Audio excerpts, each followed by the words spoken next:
लोकसभा चुनाव के 4 चरण खत्म हो चुके हैं।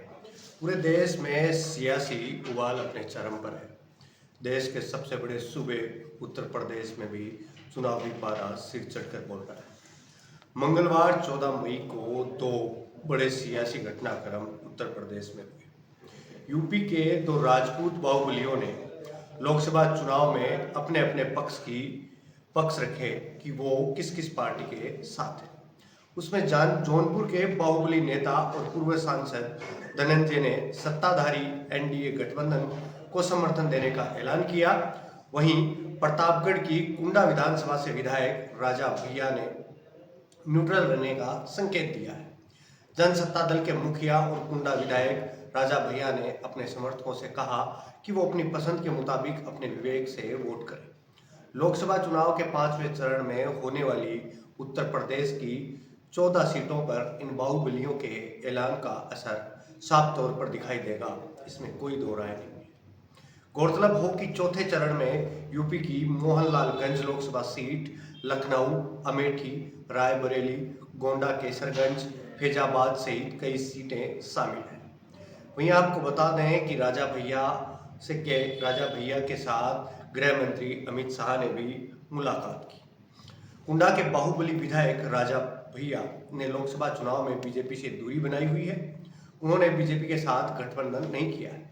ऐसे में वो अपनी पार्टी का संचालन कर रहे हैं। हालांकि इन सब के बावजूद राजा भैया ने पिछले 8 सालों से बीजेपी का हर मुश्किल में साथ दिया है। राजा भैया अपने घर पर जनसत्ता दल के नेताओं की बैठक बुलाई, जिसके बाद ये तय हो गया कि वे अपने समर्थक जहां चाहे वहां वोट करें। इसके लिए उन पर कोई दबाव नहीं होगा और वो स्वतंत्र है किसी भी दल को वोट देने के लिए। हालांकि पिछले सप्ताह उन्होंने गृह मंत्री अमित शाह से मुलाकात की थी। तब ये कयास लगाए जा रहे थे कि राजा भैया उर्फ रघुराज प्रताप सिंह उर्फ राजा भैया बीजेपी के समर्थन में रहेंगे। इनकी वजह से पूर्वांचल की लोकसभा सीटों पर बड़ा असर दिखेगा।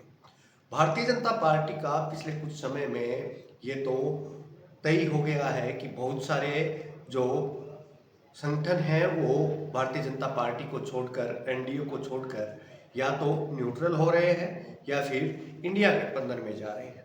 कहीं ना कहीं इस बार भारतीय जनता पार्टी का प्रभाव बेहद कम हो रहा है। भारतीय जनता पार्टी का ये प्रभाव कब तक देखने को मिलता है, ये तो आने वाला समय ही बताएगा। क्योंकि आपने देखा होगा कि हर चीज का एक चरम सीमा होती है। अब चरम सीमा है भारतीय जनता पार्टी की।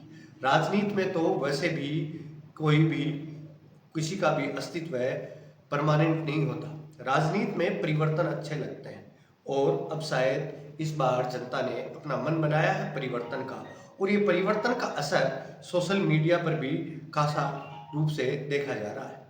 यही खासा रूप से देखा जाने के साथ साथ जो भारतीय जनता पार्टी के साथ जो नेता थे वो अब भारतीय जनता पार्टी के साथ नहीं है। वहीं कुछ लोग हैं, जो कुछ ऐसे संगठन भी हैं और कुछ ऐसे नेता भी हैं जो भारतीय जनता पार्टी का समर्थन भी करते हैं।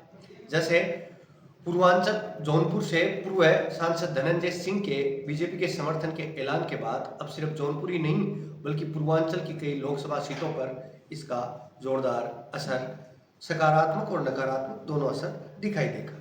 धनंजय सिंह के इस फैसले के बाद अब जौनपुर में बीजेपी उम्मीदवार कृपाशंकर सिंह की मुश्किलें और आसान हो जाएंगी। जौनपुर में कुल 2 लाख से ज्यादा ठाकुर वोटर हैं। धनंजय सिंह की ठाकुर वोटरों में बढ़िया पेट है, जिसकी वजह से अब बीजेपी की राह आसान होगी।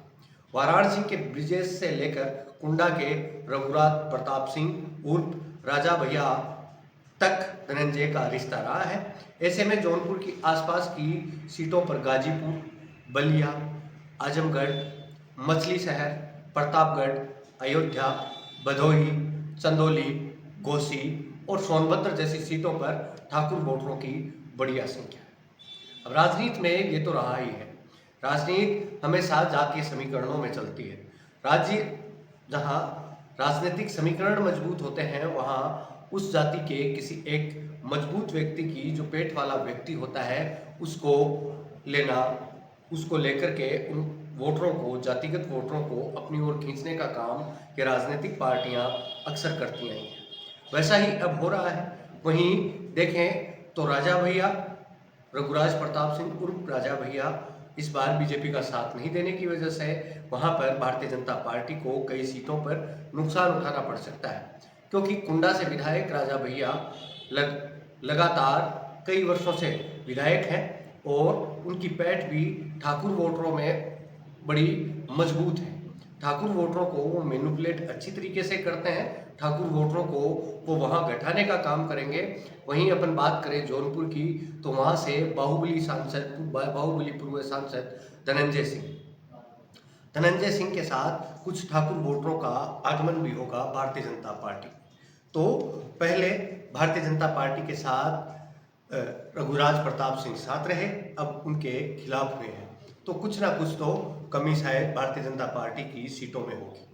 वहीं कुछ लोगों का मानना है कि इस बार भारतीय जनता पार्टी ज़्यादा सीटें लेकर आएगी, लेकिन आंकड़ों की तरफ देखें तो ये समझ में आता है कि बहुत से लोग भारतीय जनता पार्टी से नाराज हैं और ये नाराजगी कहीं ना कहीं भारतीय जनता पार्टी को भारी पड़ने वाली है।